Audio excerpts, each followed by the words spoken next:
আচ্ছা কোনছে আল্লাহ বড় না মানুষ বড়? ধরো গাদা, তুই কার হাতে কার জোড়া দেশ? কোড়ায় আল্লাহ আর কোড়ায় মানুষ। যেটা কবার কইছে ওইটা কন। আল্লাহ বড় না মানুষ বড়? আল্লাহ তো বড়। আল্লাহ বড়, তাহলে আল্লাহর কথা না হইনা মানুষের কথা শুনেন কে? কি কইতাছস? কি আর আল্লাহর কথা মানে না মানুষের কথা মানে? হ্যাঁ, কি আর মানুষের কথা শুনেন তাই না?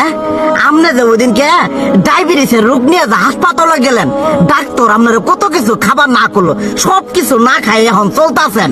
তাহলে আল্লাহ যে আপনারে কইছে যে হারাম খাবার না, সুদ খাবার না, কই আপনি তো কাম কাজ বাদ দিয়ে এলাকার মধ্যে টাকা পয়সা না গায়ে খালি ওইলে দিয়েই খান, নিজেরা টেও হালাল ভাবে কামাই করেন না, ওই সুদও তো না কয়টা টিয়া করে লাভ আহে ওইলে দিয়ে দিয়ে চলেন আর পেটা বড় বানাইছেন।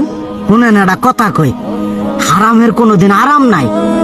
হালাল পথে রুজি রোজগার করেন, প্রয়োজনে এড়া বেলা কম খায়েন, তাও শরীর পিণ্ডও ভালো থাকবো, কোনো রোগ বেদও হবো না, আরামও পাবেন, আল্লাহও খুশি থাকবো। তুই আমার এইভাবে বুঝাবি আগে কইলি না কে? আসলে এই বিষয়টা তো আমি কখনো মাথায় এইভাবে নিইনি যে আমাদের কখনো ডাক্তার নিষেধ করলে ঠিকই আমরা নিষেধ মানি, কিন্তু উপর আল্লাহ যে কত কিছু নিষেধ করে দিয়ে সেটা মানি না। আর এই যে হারাম পথে টিয়া পয়সা কামাই করতেছেন, শরীরের মধ্যে দুনিয়া রোগ বেত হয়েছে, দেখা যাইতেছে যা টিয়া হারাম পথে কামাই করতেছেন তার তো বেশি টিয়া মনে করেন জ্বলে যাইতেছে গা বেশি। আজকের পর থেকে আমি আর এই হারাম সুদ খামো না, আমি হালাল পথে চলবো, হালাল টাকা পয়সা ইনকাম করবো।